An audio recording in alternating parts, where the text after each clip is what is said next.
Si nosotros graficamos por separado primero el voltaje y la corriente, esto es lo que nos va a aparecer.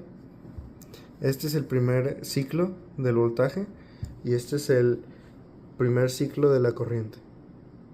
Este es corriente y este es voltaje. Si nosotros lo ponemos en una misma gráfica, nos sale esto de acá, donde el naranja, la línea naranja es el voltaje y la línea azul es la corriente. Como podemos ver, así se ve la onda. Y ahora, ¿qué información nos puede dar esta gráfica? Bien, el ángulo de desfase. Y este ángulo de desfase, en otras palabras, es el factor de potencia. Hay que recordar que en la corriente directa la potencia se saca multiplicando el voltaje por la corriente. Y esta en corriente alterna es voltaje por corriente por el coseno del ángulo. Ahorita voy a explicar por qué. ¿Por qué coseno? Primero diré el ángulo. ¿Cómo saco este ángulo? ¿Y qué es este ángulo? Para sacar este ángulo es igual a el ángulo de desfase 1 menos el ángulo de desfase 2. Este 1 y 2 pues son las funciones. Puede ser al revés, en vez del voltaje, en vez de que este sea el voltaje, este puede ser el voltaje y así. Yo en mi caso lo puse como que Φ1 es el voltaje y Φ2 es la corriente. Entonces, al hacer esta diferencia de ángulos, nos sale que el ángulo total, el ángulo de desfase real entre las dos funciones es de menos 12.614 grados. ¿Y este menos qué significa? Que la señal 1 se atrasa a la señal 2. O sea, nuestra señal 1, el voltaje se atrasa a la señal 2, la corriente. Si nos hubiera dado positivo, o sea, supongamos que fuera 12.614 grados, significa que el voltaje se adelanta a la corriente. Eso hubiera pasado si nos hubiera dado positivo. Pero como nos dio negativo, lo que significa es que el voltaje se está atrasando con respecto a la corriente. O sea que la corriente es primero. Ya con esto sustituimos para la potencia y nos sale que la potencia, la real, la que se está consumiendo, es igual al voltaje por la corriente por el coseno de el ángulo. ¿Cuál es el ángulo? El que acabamos de sacar. Hacemos este cálculo y nos sale esta potencia, 74.5696 watts. Y ahora, ¿cuál es el factor de potencia? Ese tal factor de potencia. Bueno, este coseno del ángulo, esto que está acá, es igual a el factor de potencia. Es igual a FP. Este factor de potencia nos dice qué tan separado está una función de la otra. En este caso, qué tan separado está el voltaje de la corriente. Entonces hacemos el coseno del ángulo es igual a lo que sacamos, el ángulo que sacamos, y nos sale que el factor de potencia para esta situación a 60 Hz es 0.9988. Si nos da 1 es lo ideal. ¿Por qué? Porque 1 representa que la potencia que se está consumiendo es más potencia real que potencia reactiva. ¿Ok? Ahorita lo explico bien. Y 0 es que no hay un buen rendimiento en el sistema eléctrico. ¿Por qué? Porque significa que están completamente desfasados, que sería 90 grados. El coseno de 90 grados es 0. Y eso quiere decir que está completamente desfasado, provocando que haya mucha potencia reactiva. Ahorita lo explico bien. Cuando hablamos de corriente directa, la potencia es solamente voltaje por corriente. Y esta potencia se refiere a cuánta energía se está disipando en el circuito, cuánta energía está consumiendo el circuito. En la corriente alterna tiene el mismo significado para las tres tipos de potencia que existen, pero cada potencia se refiere a un diferente tipo de consumo de energía. En la corriente alterna, la potencia que se representa como una P es la real. La potencia real es lo que estábamos diciendo en la corriente directa. Cuánta potencia real se está consumiendo para que funcione el circuito. La potencia aparente es la hipotenusa. Y la potencia reactiva es en el eje Y. Este eje Y representa a los imaginarios. Ya no es el eje Y, ya es el eje de los imaginarios. Este triángulo, ¿por qué existe? Porque cuando se estaba empezando a trabajar con corriente alterna, hablando de la época de Tesla y Thomas Edison, de estar trabajando tanto y experimentando con la corriente alterna, se pudo observar que había una anomalía que cuando se trabajaba primero con corriente directa, un motor ocupaba energía para funcionar y esa energía lo daba el voltaje y su corriente, hablando de corriente directa. Pero cuando se empezó a experimentar con la corriente alterna, sucedía algo muy extraño, algo que no se podía explicar, que era que un motor ocupaba energía, en una potencia real, pero también ocupaba una potencia imaginaria, una potencia que no se podía explicar, pero que daba anomalías muy extrañas, como que se sobrecalentaban los motores, así como que a veces, según se decía que con esta cantidad de potencia, energía o sea, con esta cantidad de voltaje y corriente, habría una buena potencia y una buena eficiencia, pero en la práctica se veía de que había algo muy extraño, algo que no se podía decir, pero que el rendimiento no era el bueno. Tenían que estar separando las máquinas, también la cantidad de energía que resultaba no era la misma, así como la cantidad de potencia.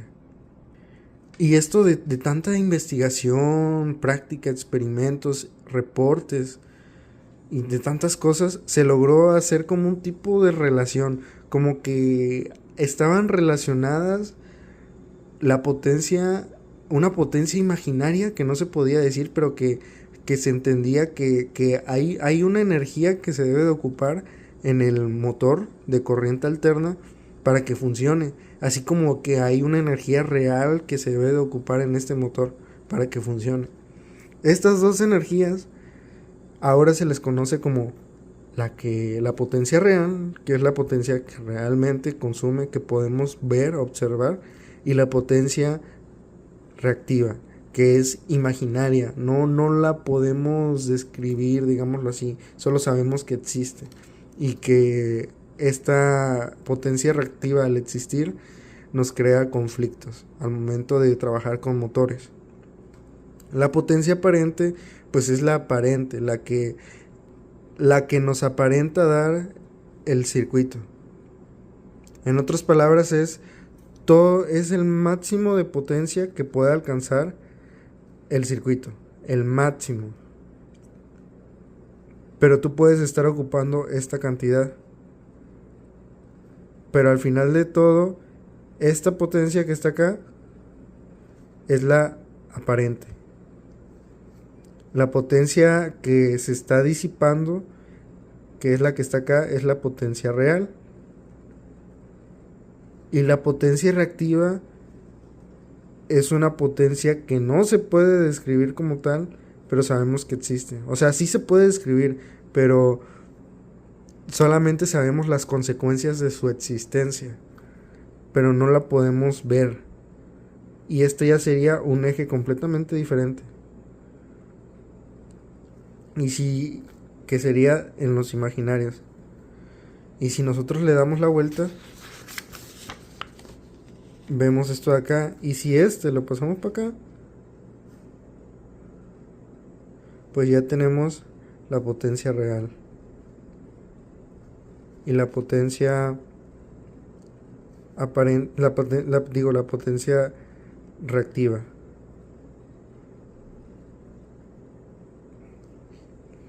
Este es el positivo y este es el negativo. Y ahorita esto va a tomar sentido. La potencia aparente se calcula como el voltaje por la corriente, o sea, el máximo. Recordemos que estamos hablando que esto son amplitudes, es la amplitud máxima que puede tener la función, es el punto máximo. Por eso se dice aparente, porque como estamos en corriente alterna, dependiendo del tiempo vamos a tener cierta cantidad de voltaje. Hablando de esta función, estamos en la función del voltaje, entonces no es lo mismo tener que este sea 0.5 a que este sea 1. En el momento 0.5 tendremos un voltaje tal, en el momento 1 tendremos un voltaje tal, y en el segundo 2 tendremos otro voltaje, y así. No es lo mismo. Por lo mismo se dice aparente, porque aparenta, ya que es el máximo que nos puede entregar el voltaje, hablando de aquí, y la corriente es lo mismo, el punto máximo que nos puede entregar. Por eso se dice aparente, porque aparenta, es lo máximo que nos puede entregar. Y así se calcula, sustituimos, hacemos el cálculo y nos sale esto. La reactiva es la aparente por el seno del ángulo.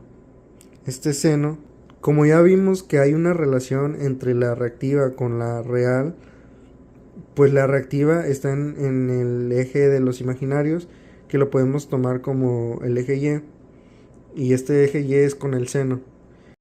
Sería una relación que hay entre estas dos, entre la reactiva y la aparente. Ese es el seno del ángulo.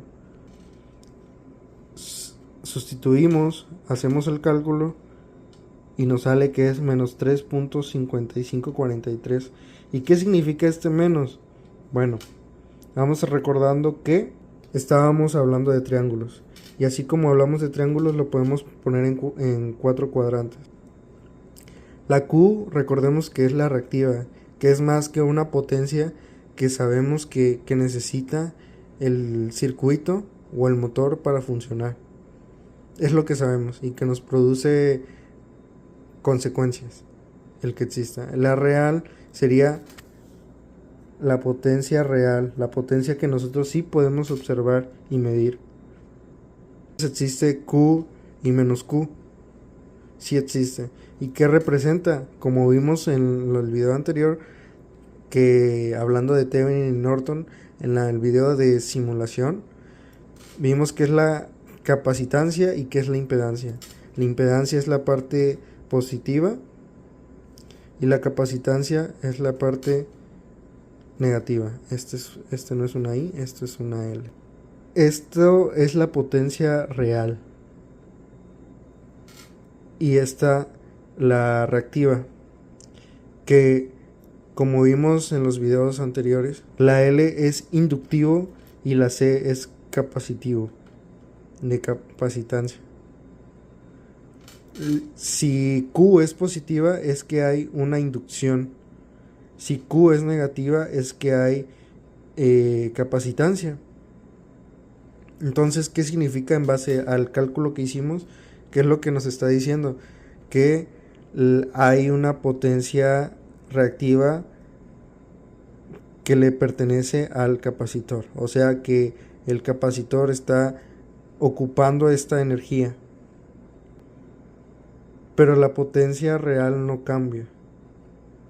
Entonces, si nosotros tenemos una potencia de 74 aproximadamente watts Y aquí tenemos una potencia de reactiva de -3.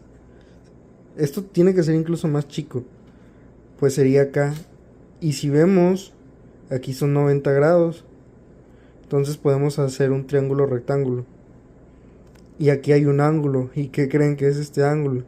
Pues el desfase, que es lo que calculamos. ¿Y esto qué es?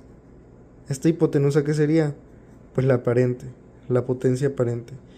Los tres tipos de potencias se miden en watts, pero para identificar cada uno, para saber cuál es la real y cuáles son la imaginaria y la aparente, pues la imaginaria y aparente son en volts ampere y la potencia son watts, la potencia real. Ya habiendo hecho todos estos cálculos, tenemos este triángulo de potencia, más conocido como un triángulo de potencia, que es más que nada una relación que hay. Que sería que sabemos que la potencia real que consume, que necesita consumir ese motor es este que está acá. Y la potencia reactiva, que es una energía que el circuito necesita para funcionar, pues es esta que está acá. Y su ángulo es el ángulo de desfase, que ahorita lo vamos a ver más a detalle. Este es su ángulo de desfase. Si nosotros experimentamos, quitando esto de circuitos eléctricos y todo, hablando de trigonometría básica, si nosotros experimentamos con un triángulo, podemos ver que podemos tener el mismo valor de hipotenusa si nosotros cambiamos el ángulo y su cateto opuesto.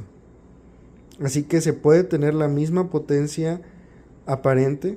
Ahora sí, hablando con circuitos eléctricos y trigonometría básica, podemos tener la misma potencia aparente, pero sin esta potencia reactiva. Esta potencia reactiva lo que nos produce son consecuencias negativas para el circuito y el rendimiento de un sistema.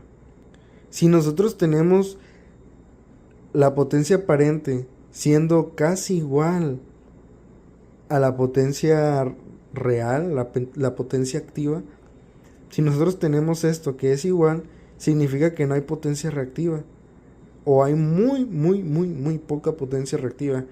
¿Y esto qué sucede? Pues que primero que nada el ángulo de desfase se tiende a cero, y mientras más cerca esté de cero, significa que el factor de potencia es 1, porque recordemos que es coseno del ángulo. Entonces, si el ángulo es 0, es coseno de 0 es igual a 1, y el factor de potencia es igual a 1. Si es así, esas consecuencias negativas ya no sucederían, haciendo que haya muchísimo mejor rendimiento en un circuito que ocupa motor en corriente alterna. Y esta potencia aparente es la que realmente importa en el ámbito de la industria y de la electricidad con cantidades enormes de energía. Esto es lo que interesa a la potencia aparente, ya que esta potencia reactiva, tú eres el que como ingeniero va a ver la manera de anivelarlo, ya que la aparente y la reactiva no cambian a la potencia real. Por eso es algo muy distinto la potencia reactiva de la potencia real, porque no tienen nada que ver. Por eso se dice que son ejes distintos, porque la real funciona de una manera y la reactiva funciona de otra. Este ángulo de desfase, ¿cómo se ve? ¿Qué es? ¿Qué representa? Representa la distancia, si lo podemos decir así, una manera de medir qué tanto tarda el voltaje para que esté en fase con la corriente. Hice esto rápidamente, que es para que podamos entender de manera más sencilla lo que sería el desfase. entre corriente y voltaje. Si prestamos atención acá, vemos que la corriente inicia en cero, pero que el voltaje inicia en cero después de. Recordemos que este es el eje X y el eje X es igual al tiempo. Entonces, cuando el tiempo es cero, la corriente es cero. Perfecto. Cuando el tiempo es 0.0009, o sea, 9 milisegundos, el voltaje ahora sí empieza a jalar. Y esta diferencia de tiempo que hay acá es lo que está acá. El rojo es el voltaje y el azul es la corriente. Esta línea recta que es morada, esto es el desfase entre estas dos. Esta, entre comillas, distancia que hay es igual al desfase, que cuando hablamos de desfase es tiempo.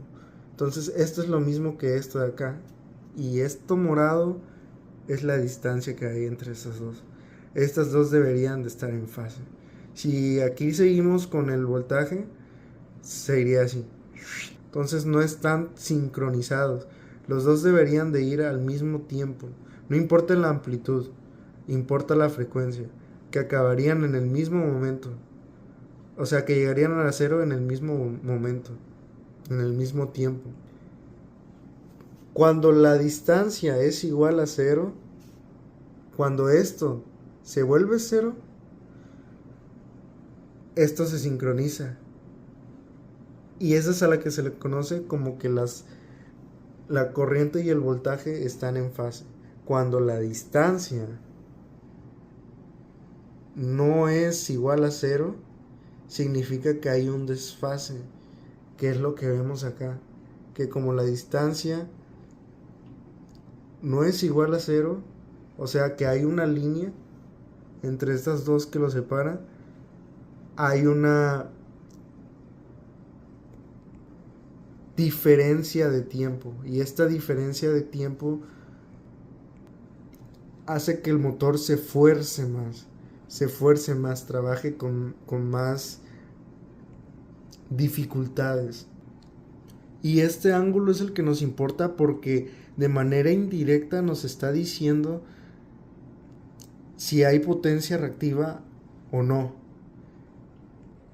Recordando, si este ángulo es 45, suponiendo que aquí es menos 12 grados, si este ángulo es menos 45 grados, significa que va a ser mucho más grande esta potencia reactiva. Pero si ponemos que el ángulo es igual a cero, pues ¿qué pasa con esta línea que es vertical?